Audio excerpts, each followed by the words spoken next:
कड़ी को आगे बढ़ाते हुए मैं आग्रह करूंगा सांसद आदरणीय रविशंकर प्रसाद जी से कि 2 मिनट में इस सभा को करें, संबोधित करें इस सभा।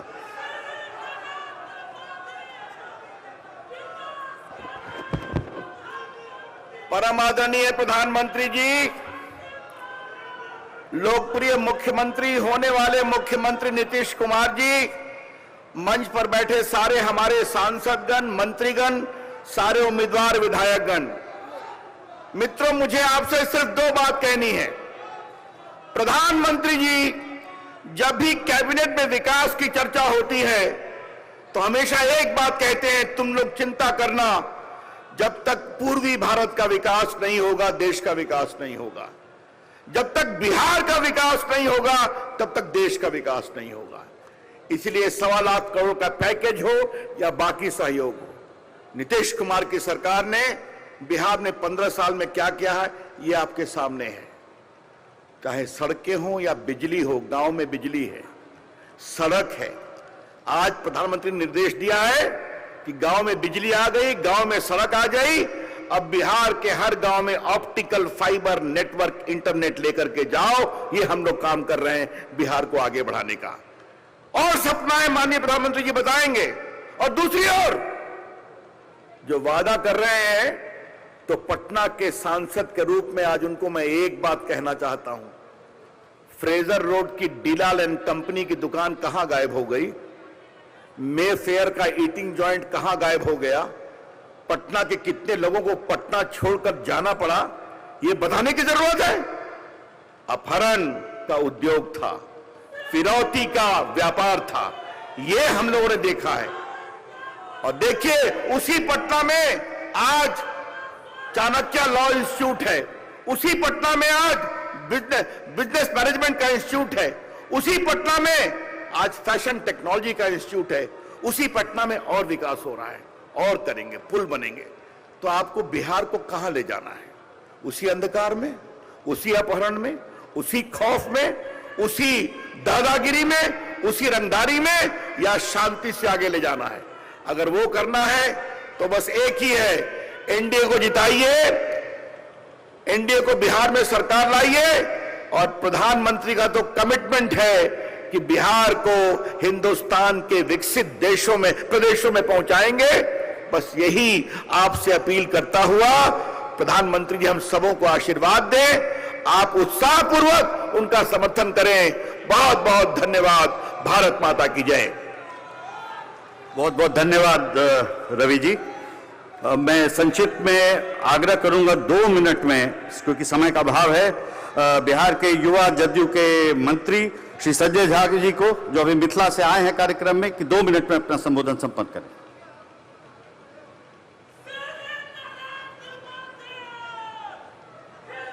भारत के यशस्वी प्रधानमंत्री आदरणीय नरेंद्र मोदी जी, बिहार के माननीय मुख्यमंत्री नीतीश कुमार जी, मंच पे जितने सम्मानित नेता बैठे हुए हैं और इतनी बड़ी संख्या में आप लोग आए हुए हैं, ये तीसरा कार्यक्रम माननीय प्रधानमंत्री जी का है।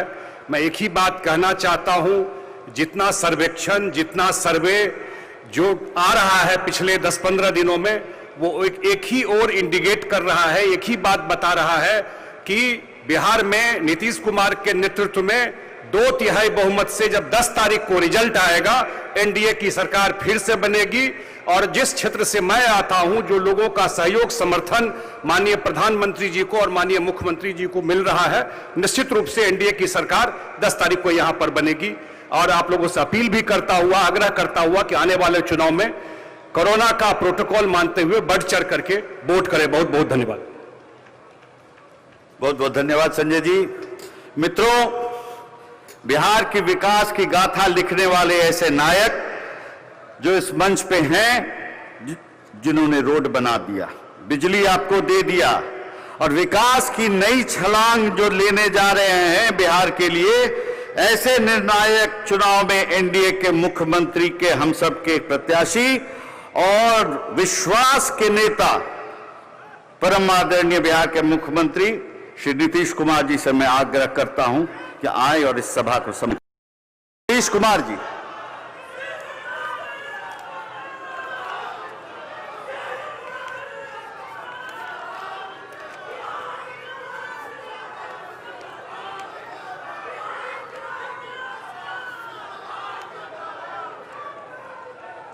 आज की इस चुनावी सभा में उपस्थित श्रद्धेय प्रधानमंत्री आदरणीय नरेंद्र मोदी जी, केंद्रीय मंत्री और पटना साहिब के माननीय सांसद श्री रविशंकर प्रसाद जी, बिहार सरकार के माननीय मंत्री भारतीय जनता पार्टी के नेता श्री नंद किशोर यादव जी, पूर्व सांसद और भारतीय जनता पार्टी के वरिष्ठ नेता, हम सबों के सम्मानित नेता आदरणीय डॉक्टर सीपी ठाकुर जी, पूर्व केंद्रीय मंत्री और पाटलिपुत्र के माननीय सांसद श्री रामकृपाल यादव जी, यहां उपस्थित बिहार सरकार के माननीय मंत्री और जनता दल यू के राष्ट्रीय महासचिव संजय झा जी, और आज के इस कार्यक्रम के संचालक भाजपा के माननीय सांसद राज्यसभा श्री विवेक ठाकुर जी, यहां उपस्थित सभी विधानसभा क्षेत्रों के एनडीए के सभी प्रत्याशीगण, एनडीए के चारों घटक दलों के सभी सम्मानित नेतागण, प्रिंट एवं इलेक्ट्रॉनिक मीडिया से जुड़े पत्रकार मित्रों, छायाकार बंधुओं और इस चुनावी सभा में उपस्थित बहनों एवं भाइयों, मैं सबसे पहले आदरणीय प्रधानमंत्री जी का अभिनंदन करता हूं। इन्होंने चुनाव के कार्यक्रम के लिए समय देने की कृपा की है और आज 2 जगह कार्यक्रम में शामिल होने के बाद यहां पधार चुके हैं, इसलिए मैं उनका विशेष तौर पर अभिनंदन करता हूं। और आए हैं, हम सब उन्हीं को सुनने के लिए आए हैं और जो काम देश के विकास के लिए उन्होंने किया है और बिहार के लिए विशेष पहल कर रहे हैं, इसको कभी भूला नहीं जा सकता। इसलिए हम सब लोगों को एक एक बात को याद रखना चाहिए। और पता है आप सबको, अभी लोकसभा का जब चुनाव शुरू होने वाला था, उसके पहले ही जो आप जान रहे हैं कि पटना के निर्माण कार्य का इन्होंने शिलान्यास किया था और अब पटना मेट्रो के निर्माण का कार्य चल रहा है। ये कोई मामूली बात नहीं है। पटना शहर के लोग मेट्रो रेलवे का फायदा उठाएंगे और ये बहुत तेजी से काम हो रहा है। इसमें केंद्र सरकार का पर्याप्त सहयोग प्राप्त हुआ और केंद्र सरकार की स्वीकृति से ही ये सब काम हुआ है। और फिर जो काम स्मार्ट सिटी योजना की है, उसके भी कई योजनाएं चल रही है, बहुत अंतिम चरण में। अभी हाल ही में आदरणीय प्रधानमंत्री जी ने बेउर और करमलीचक में सीवरेज ट्रीटमेंट प्लांट का उद्घाटन किया था अभी सितंबर महीने में। तो कितना काम करवा रहे हैं और पूरे देश के लिए तो कर ही रहे हैं। और इस बिहार में आप जान रहे हैं, जो कोरोना का दौर तो पूरे दुनिया में चला है, अपने देश में भी है, उसको नियंत्रित करने के लिए इन्होंने जो पहल की है और बिहार को भी जिस प्रकार से भरपूर सहायता दी गई है, और ये कोरोना के दौर में क्या सहायता दी गई है आप बताइए। लोगों को अप्रैल महीने से लेकर के आज नवंबर महीने तक हर किसी को, जो कोई भी राशन कार्ड धारी है, उन सब लोगों को, एक एक व्यक्ति को 5 किलो अनाज और एक परिवार को 1 किलो आपको दाल या चना दिया जा रहा है। ये सब कोई मामूली चीज है। और किस तरह से लोगों को सहायता, महिलाओं को सहायता, और जो प्रधानमंत्री उज्ज्वला योजना के अंतर्गत हर गरीब परिवार को जो एलपीजी का कनेक्शन दिया गया, अब उसमें 85 लाख से भी ज्यादा परिवारों को मुफ्त में एलपीजी कनेक्शन दिया गया जब ये कोरोना वायरस का दौर चला। तो एक एक चीज का काम, हर प्रकार से काम। और हम लोगों के बिहार के विकास के लिए आपने जो कृपा की है और कितने बड़े पैमाने पर सड़कों के निर्माण में, पुलों के निर्माण में कितनी बड़ी राशि का आवंटन किया है, 50,000 करोड़ रुपए से भी ज्यादा का आवंटन, और उसमें कितना काम सब जगह हो रहा, एक एक काम। तो इन्होंने जो देश के लिए तो किया ही है और बिहार के लिए भी हर चीजों में। और आप समझ लीजिए अब कितने नए मेडिकल कॉलेज का काम हो रहा, एक एक क्षेत्र में काम, हर जगह का काम। और अब आप जान लीजिए पटना का एयरपोर्ट अब किस तरह से विकसित हो रहा है। और सिर्फ पटना ही एयरपोर्ट नहीं, इसके बगल में बिहटा एयरपोर्ट का भी निर्माण होगा और बेहतर ढंग से। तो लोगों को कितनी सहूलियत होगी हर क्षेत्र में। तो जिस प्रकार से आपने बिहार के लिए काम किया है, बिहार के लोग कभी भूल नहीं सकते। तो आज चुनाव के अवसर पर आए हुए हैं, आप करने आए हुए हैं, और अगर आप सब लोग इनकी अपील को मान करके आगे फिर काम करने का मौका एनडीए को राज्य में दीजिएगा, तो आप निश्चित जानिए कि ये बिहार को विकसित राज्य में तब्दील करेंगे। बिहार बहुत आगे बढ़ेगा, और अब तक जो कुछ भी संभव है काम हो रहा, अब आगे बहुत ज्यादा काम होना, इसके बारे में आप जान लीजिए। हर तरह की सुविधा, सिर्फ बिजली की सुविधा नहीं, स्वच्छ पानी की सुविधा, एक एक तरह की सुविधा हर तरह से।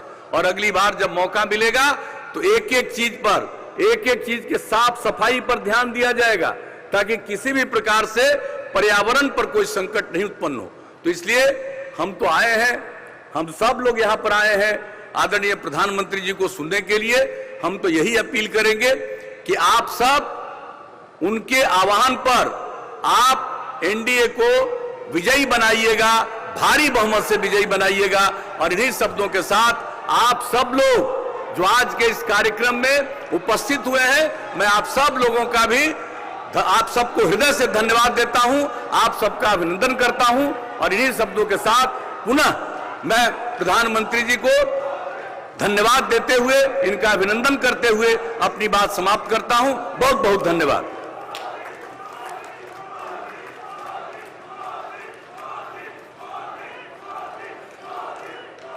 मित्रों, अब इंतजार खत्म हुआ, और अब मैं आग्रह करता हूं भारत के स्वाभिमान, विकास और वादा और भरोसा के नायक, युग पुरुष, यशस्वी प्रधानमंत्री श्री नरेंद्र मोदी जी को इस मंच से इस चुनावी सभा को, जो पटना के आसपास के 17 विधानसभा में लाइव भी दिखाया जा रहा है, मंच पर आए और हम सबों को अपने संबोधन से अनुग्रहित करें। नरेंद्र मोदी जिंदाबाद।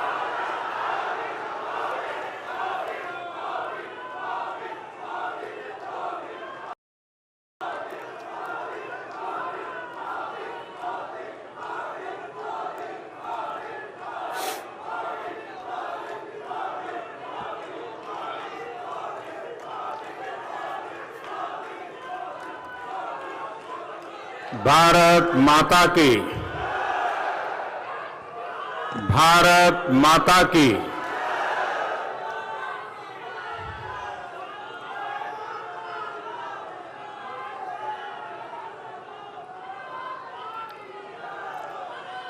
महान पाटलिपुत्र के ये ज्ञान, विज्ञान, शौर्य, पराक्रमी, वैभवशाली भूमि के प्रणाम करित भयो। महान सम्राट अशोक, विश्वगुरु चाणक्य, महान गणितज्ञ आर्यभट्ट और गुरु गोविंद सिंह के ई गौरवशाली धरती पर अपने सबके अभिनंदन करित हुए। बिहार के मुख्यमंत्री और भावी भी मुख्यमंत्री मेरे मित्र श्रीमान नीतीश कुमार जी, केंद्रीय मंत्रिमंडल में मेरे साथी श्री रविशंकर प्रसाद जी, राज्य मंत्रिमंडल के अन्य साथी, सांसद श्रीमान रामकृपाल यादव जी, पूर्व सांसद डॉक्टर सीपी ठाकुर जी, मंच पर विराजमान अन्य सभी सांसदगण, सभी पार्टियों के नेतागण और मेरे प्यारे भाई और बहनों,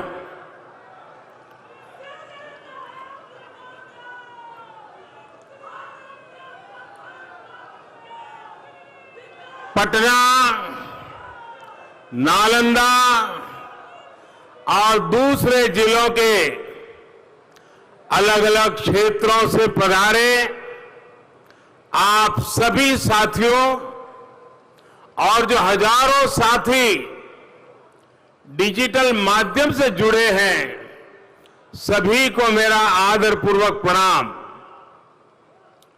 हर बार की भांति इस बार भी आपका स्नेह और आपका जोश इस मैदान में ही नहीं बल्कि पूरे बिहार में संदेश दे रहा है, पूरे देश में संदेश दे रहा है। मेरा आज दूसरी बार बिहार आना हुआ है। मैं जहां गया हूं ऐसा ही अद्भुत नजारा, ऐसा ही उमंग, ऐसा ही दृढ़ निश्चय मैं बिहार के लोगों में देख रहा हूं और इसलिए मैं बिहार की जनता का सर झुका करके वंदन करता हूं। भाई और बहनों, बीते 1.5 दशकों में नीतीश जी की अगुवाई में बिहार ने कुशासन से सुशासन की तरफ कदम मजबूत गति से बढ़ाए हैं। एनडीए सरकार के प्रयासों के कारण बिहार ने असुविधा से सुविधा की ओर और अंधेरे से उजाले की ओर, अविश्वास से विश्वास की ओर, अपहरण उद्योग से अवसरों की ओर एक लंबा सफर तय किया है। लेकिन सुशासन और विकास एक निरंतर चलने वाली प्रक्रिया है। जब एक सुविधा सामान्य जन तक पहुंचती है तो फिर उससे भी ऊपर की सुविधा के लिए आकांक्षा बढ़ती है। बीते सालों में देश और बिहार के युवाओं की यही आकांक्षा और अपेक्षा बढ़ी है। जो कभी वंचित था, अभाव में था, निराश था, वो अब आकांक्षी बन गया है। ये बिहार की और एनडीए सरकार की बहुत बड़ी कामयाबी है और इसके लिए मैं नीतीश जी को बधाई देता हूं। भाई और बहनों, अटल जी कभी कहते थे कि बिहार में बिजली की परिभाषा ये है कि जो आती कम है, जाती ज्यादा है। लालटेन काल का अंधेरा अब छट चुका है, लेकिन बिहार की आकांक्षा अब लगातार बिजली, एलईडी बल्ब की है। पहले अस्पताल में एक डॉक्टर का मिलना मुश्किल था, अब जगह जगह मेडिकल कॉलेज और एम्स जैसी सुविधाओं की आकांक्षा है। पहले गांव-गांव में मांग थी कि किसी तरह खड़ंजा बिछ जाए, अब हर मौसम में बनी रहने वाली चौड़ी सड़कों की आकांक्षा है। पहले सामान्य रेलवे स्टेशन भी एक सपना थे, अब स्टेशन तो आधुनिक सुविधाओं से जुड़े ही रहे, नए नए रेल रूट शुरू किए जाएं, इसकी भी आकांक्षा है। भाई और बहनों, बिहार के गरीब की आकांक्षा, बिहार के मध्यम वर्ग की आकांक्षा कौन पूरी कर सकता है? वो लोग जिन्होंने बिहार को बीमार बनाया, बिहार को लूटा, क्या वो ये काम कर सकते हैं? जिन लोगों ने सिर्फ अपने परिवार के बारे में सोचा, बिहार के एक एक व्यक्ति के साथ अन्याय किया, दलितों, पिछड़ों, वंचितों का हक भी हड़प लिया, क्या वो लोग बिहार की उम्मीदों को समझ भी पाएंगे?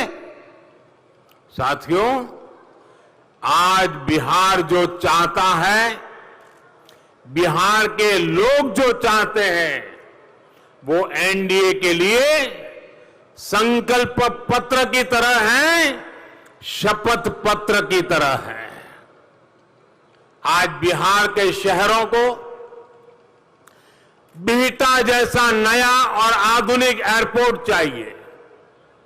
पहले महात्मा गांधी सेतु की स्थिति सुधारने की मांग होती थी, अब पूरे राज्य में ऐसी सुविधाओं की मांग होती है।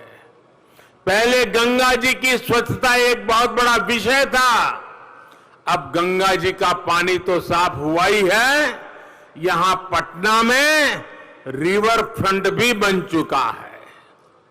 हाल में जो सरकार ने मिशन डॉल्फिन शुरू करने का फैसला किया है, ये मिशन डॉल्फिन के कारण उसका सबसे बड़ा लाभ गंगा के इस पाट पे होने वाला है। पटना और आसपास के लोग उसके कारण बहुत रोजी रोटी कमाने वाले हैं। सैकड़ों करोड़ रुपयों का खर्च होने वाला है। साथियों, पहले पटना में रिंग रोड की मांग होती थी, रिंग रोड बनी तो फिर मेट्रो की मांग तेज हुई। आज पटना मेट्रो पर काम चल रहा है तो दूसरे शहरों में भी ऐसी सुविधा की अपेक्षाएं बढ़ी है। आज पटना सहित बिहार के सभी शहरों में सड़क, पानी और सीवर जैसे बुनियादी मुद्दों पर तेज गति से काम किया जा रहा है। गंगा जी में गिरने वाले गंदे नालों का पानी ट्रीट करने के लिए, साफ करने के लिए आधुनिक ट्रीटमेंट प्लांट भी लग रहे हैं। गंगा जी के घाटों का जीर्णोद्धार किया जा रहा है, घाटों का सुंदरीकरण किया जा रहा है। साथियों, एक समय था जब पासपोर्ट बनवाने के लिए पटना आने के सिवाय कोई चारा नहीं था। अब बिहार में 33 पोस्ट ऑफिस पासपोर्ट सेवा केंद्र खुल चुके हैं। अब पासपोर्ट बनवाना और आसान हुआ है और ये मांग भी बढ़ी है कि और शहरों में भी ऐसे सेंटर खोले जाए। भाइयों और बहनों, बिहार के लोगों की इन अपेक्षाओं की पूर्ति अगर कोई कर सकता है तो आपको भी भरोसा है, देश को भी भरोसा है, ये सिर्फ और सिर्फ एनडीए कर सकता है। आपकी इन अपेक्षाओं की पूर्ति एनडीए के द्वारा होना तय है। आत्मनिर्भर भारत, आत्मनिर्भर बिहार के पीछे भी यही प्रेरणा है, यही प्रोत्साहन है। इस अभियान का सबसे बड़ा लक्ष्य देश के, बिहार के अपने सामर्थ्य को नई ऊर्जा देने का है। इस अभियान का लक्ष्य बिहार के युवाओं को नए अवसर देने का है, नए रास्ते दिखाने का है। इसके लिए एनडीए सरकार दिन रात काम कर रही है। बीते समय में शिक्षा से लेकर शासन तक, किसान से लेकर श्रमिक तक, ईज ऑफ लिविंग से लेकर ईज ऑफ डूइंग बिजनेस तक के लिए अभूतपूर्व रिफॉर्म्स किए गए हैं। आज 3.5 दशक बाद नई राष्ट्रीय शिक्षा नीति देश को मिल चुकी है। इस शिक्षा नीति में भाषा और अवसरों के अभाव के कारण बिहार का जो हमारा गरीब और वंचित छूट जाता था, उसको सबसे ज्यादा लाभ होने वाला है। यही नहीं, बिहार जैसे राज्यों में इंटरनेशनल इंस्टीट्यूट्स और क्वालिटी टीचर्स के लिए भी एक खाका इसमें खींचा गया है। साथियों, पढ़ाई ही नहीं, सरकारी भर्तियों में पारदर्शिता के लिए निरंतर कदम उठाए जा रहे हैं। अगर एससी एसटी के आरक्षण को 10 साल के लिए आगे बढ़ाया गया है, इसी पार्लियामेंट के सत्र में हमने समाज के प्रति सामाजिक न्याय का यह कदम उठाया है। तो सामान्य वर्ग के गरीबों को भी सामाजिक न्याय का हक है और इसलिए सामाजिक वर्ग के गरीबों को भी 10% का आरक्षण दिया गया है। केंद्र सरकार ग्रुप बी और ग्रुप सी की सेवाओं से इंटरव्यू पहले ही खत्म किया जा चुका है। वे भ्रष्टाचार का बहुत बड़ा मायाजाल था, उसे खत्म कर दिया। अब और एक बड़ा महत्वपूर्ण कदम लिया है। अब कॉम्पिटिटिव एग्जाम की व्यवस्था में भी अभूतपूर्व सुधार किए गए हैं। नेशनल रिक्रूटमेंट एजेंसी के तहत अब रेलवे, बैंक और दूसरी अनेक सरकारी भर्तियों के लिए एक ही कॉमन एंट्रेंस एग्जाम की व्यवस्था, ये बहुत बड़ा सुधार है। अलग अलग एग्जाम खत्म होने से युवाओं की ऊर्जा, कोचिंग में लगने वाला धन और समय, परेशानी, सब कुछ बहुत कम हो जाएगा।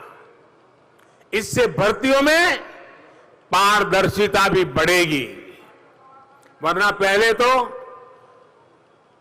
हर एक के लिए अलग फॉर्म भरो, हर एक के लिए अलग एग्जाम दो और एक ही डेट में 2 एग्जाम आ गई तो कहां जाओ कहां ना जाओ, परेशानी, ये सब अब खत्म कर दिया गया है। और अब दूर दूर तक जाना भी नहीं पड़ेगा, अपने जिले में व्यवस्था मिल जाएगी, ताकि आप हिंदुस्तान की बड़े से बड़ी किसी भी जगह पे जाना चाहते हैं, आपका रास्ता खुल जाएगा। आज आत्मनिर्भर बिहार के माध्यम से अगर भाजपा और एनडीए नए रोजगार निर्माण का रोडमैप रख रही है, तो उसके पीछे इन्हीं सुधारों का आत्मविश्वास है। साथियों, बिहार में आईटी हब बनने की पूरी संभावना है। यहां पटना में भी आईटी की बड़ी कंपनी ने अपना ऑफिस भी खोला है। सिर्फ ऑफिस ही नहीं खुला है, बिहार के नौजवानों के लिए नए अवसर भी खुले हैं। बीते सालों में दर्जन भर बीपीओ पटना, मुजफ्फरपुर और गया में खुल चुके हैं। इससे भी अनेकों युवाओं को रोजगार मिला है। मैं पटना के लोगों से जानना चाहता हूं, बिहार के लोगों से जानना चाहता हूं, क्या जंगल राज में बिहार आईटी हब बनने का सपना भी देख सकता था? मेरे प्यारे बिहार के भाइयों बहनों, पुरानी चीजें याद करके एक बात जरूर अपने मन को सवाल पूछिए, आप मन में सोचिए, जंगल राज के युवराज क्या वो बिहार को आईटी के क्षेत्र में या आधुनिकता के किसी भी क्षेत्र में आगे ले जा सकते हैं? इसका जवाब मुझसे ज्यादा बिहार की जनता जानती है। 15-15 साल तक वो जुल्म झेला है। भाइयों और बहनों, आज देश में टेक्नोलॉजी का इस्तेमाल बढ़ाने में उन लोगों की बहुत बड़ी भूमिका है जिन्हें जंगल राज के दौर में यहां से पलायन के लिए मजबूर होना पड़ा था। आज जब देश में एक नई टेक्नोलॉजी की क्रांति आ रही है, तो बिहार का युवा अपने घर पर रहते हुए भी बहुत बड़ी भूमिका निभा सकता है। साथियों, आज एनडीए सरकार का जोर है कि सरकारी सेवाओं, अरे आपका उत्साह मुझे मंजूर है भैया, मेरी आपसे प्रार्थना है, अभी काफी दिन काम करना है। साथियों, आज एनडीए सरकार का जोर है कि सरकारी सेवाओं और सरकारी सुविधाओं से कोई क्षेत्र या कोई व्यक्ति छूट न जाए। इसके लिए ज्यादा से ज्यादा टेक्नोलॉजी का उपयोग किया जा रहा है। पटना में ही शहरी गरीबों को 28,000 पक्के घर टेक्नोलॉजी के उपयोग से स्वीकृत हुए हैं। आज सैलरी हो, पेंशन हो, प्रमाण पत्र हो, स्कॉलरशिप हो, सब्सिडी हो, टैक्स हो, ऐसी सैकड़ों सुविधाएं, हर जानकारी आपके फोन पर उपलब्ध है। पूरी सरकार आपकी हथेली में है। बिहार में गांव में खुले 34,000 कॉमन सर्विस सेंटर्स, ये सुविधाएं सामान्य नागरिक को दे रहे हैं। आज व्यापार कारोबार के लिए भी ज्यादातर परमिशन ऑनलाइन कर दी गई है। सिंगल विंडो की सुविधाएं दी जा रही है। अभी सरकार ने एक और योजना शुरू की है, जिसे यहां एनडीए सरकार बनने के बाद लागू करने की पूरी तैयारी है। ये योजना है स्वामित्व योजना। स्वामित्व योजना के तहत ड्रोन टेक्नोलॉजी से गांवों में जमीन की, घरों की, प्रॉपर्टी की मैपिंग हो रही है। एक बार मैपिंग होने के बाद लोगों को जमीनों का, घरों का प्रॉपर्टी कार्ड भी दिया जा रहा है। ये प्रॉपर्टी कार्ड मिलने के बाद आपको अनेक झगड़ों से मुक्ति मिलेगी। बैंकों से कर्ज आसानी से मिलेगा। साथियों, टेक्नोलॉजी के माध्यम से कैसे समाज के हर क्षेत्र, हर व्यक्ति को तेजी से लाभ सुनिश्चित होता है, ये कोरोना काल में भी देखने को मिला है। आप कल्पना कर सकते हैं, अगर मोबाइल को आधार और बैंक खातों से न जोड़ा गया होता तो इस संकट काल में बिहार की गरीब बहनों के खाते में करोड़ों रुपए सीधे कैसे पहुंच पाते। अगर पीएम किसान सम्मान निधि को टेक्नोलॉजी से न जोड़ा गया होता तो क्या बिहार के किसानों के बैंक खाते में हजारों करोड़ रुपए पलक झपकते क्या पहुंच पाते? श्रमिकों, संगठित क्षेत्र के कर्मचारियों, पेंशन धारकों, ऐसे अनेक साथियों की सीधी मदद अगर ये न होता तो संभव नहीं थी इस कालखंड में। साथियों, जनधन, आधार, मोबाइल की त्रिशक्तिना अगर वो न होती तो बिहार के लाखों गरीब परिवारों के हक का राशन पहले की तरह जो 15 साल पहले होता था कोई हड़प लेता। कोरोना के इस काल में गरीब और मध्यम वर्ग के वो साथी जिन्होंने home loan, auto loan, education loan, credit card या एमएसएमई के लिए लोन ले रखा है, उनको भी बड़ी राहत दी गई है। भाई, आपका उत्साह मुझे मंजूर है, आपका प्यार मेरे सर आंखों पर।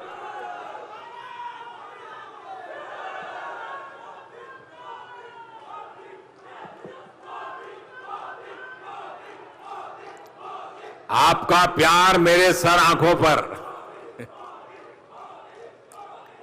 मेरे प्यारे भाई बहनों, ऐसे साथी जो पहले नियमित रूप से किस्त चुका रहे थे, लेकिन कोरोना के कारण वो ऐसा नहीं कर पाए, उनको ब्याज में राहत दी गई है। ये काम भी टेक्नोलॉजी के उपयोग से पूरी पारदर्शिता के साथ तेजी से किया जा रहा है।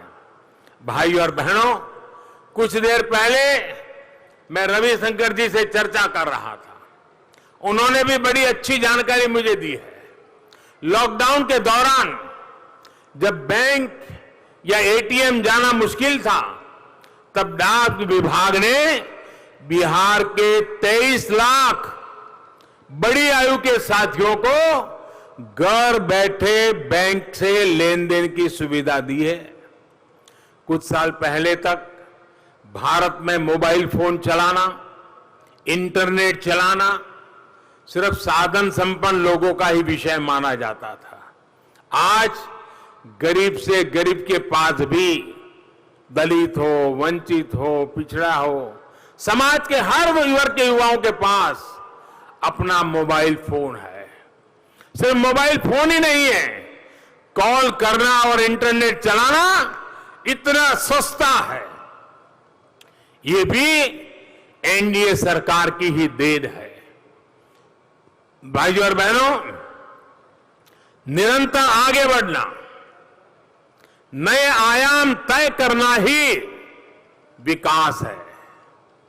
अब देश के, बिहार के गांवों के करोड़ों साथियों को गांव में तेज इंटरनेट चाहिए। 1000 दिनों के भीतर 1000 दिनों के भीतर गांव-गांव ऑप्टिकल फाइबर पहुंचाने का अभियान भी बिहार से ही शुरू हो चुका है। लक्ष्य ये है कि बिहार के गांव-गांव में ये काम आने वाले कुछ महीनों में ही पूरा कर लिया जाए। इससे हर गांव में सार्वजनिक वाईफाई सेवा मिलेगी। प्राइमरी स्कूल, आंगनवाड़ी, आशा वर्कर और जीविका दीदियों को 1 साल के लिए मुफ्त इंटरनेट सुविधा दी जाएगी। इससे गांव में बच्चों की पढ़ाई, युवाओं की कमाई और मरीजों की दवाई के लिए अवसर ज्यादा बढ़ेंगे।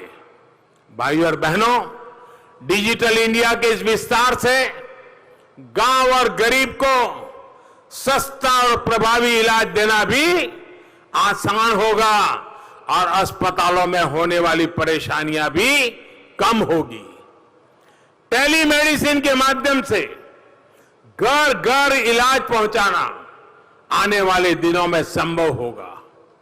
टेक्नोलॉजी का उपयोग करते हुए हम नेशनल डिजिटल हेल्थ मिशन भी शुरू किया गया है।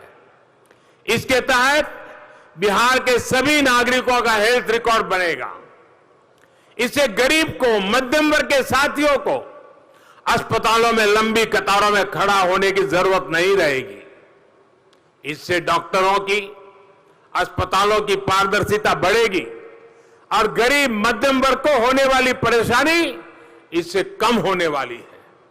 आयुष्मान भारत, जन औषधि केंद्र और एम्स जैसे आधुनिक मेडिकल संस्थानों के बाद इस योजना का भी बिहार के सामान्य नागरिकों को बहुत लाभ होगा। साथियों, केंद्र की ऐसी अनेक लाभकारी और जनहित की योजनाओं का बिहार को तेजी से लाभ मिले, इसके लिए नीतीश जी के नेतृत्व में यहां एनडीए को जिताना बहुत जरूरी है। अगर अटकाने, लटकाने और भटकाने वाले लोगों को, जंगल राज वालों को जरा भी अवसर मिलेगा तो जमीन पर इन योजनाओं को पहुंचाने में शायद मुश्किल हो जाएगा, असंभव हो जाएगा। अब याद रखिए, बिहार के सामने आज दो बड़े खतरे हैं।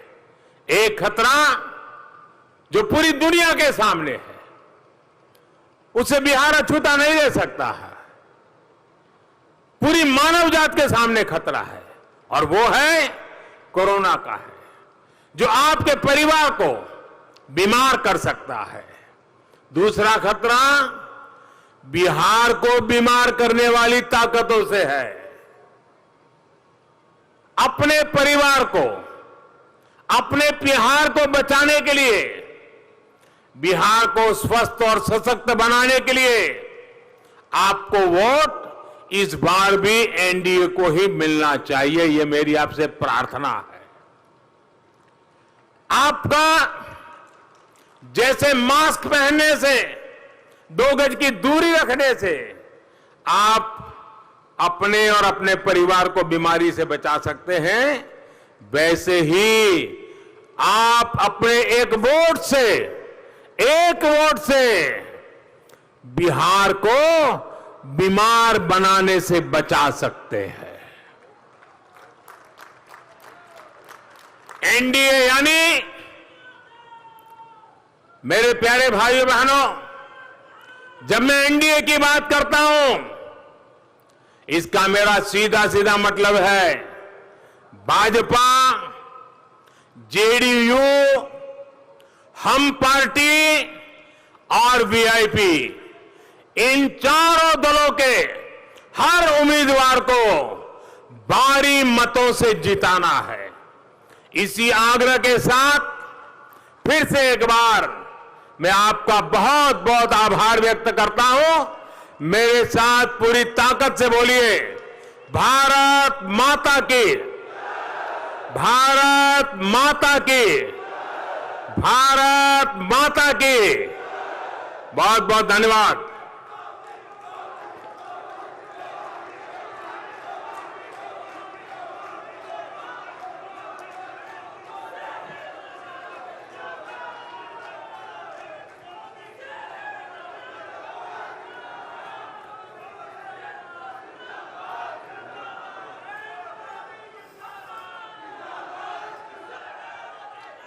Subscribe to our channel by clicking the subscribe button. Click the bell button and enjoy the latest uploads from our channel.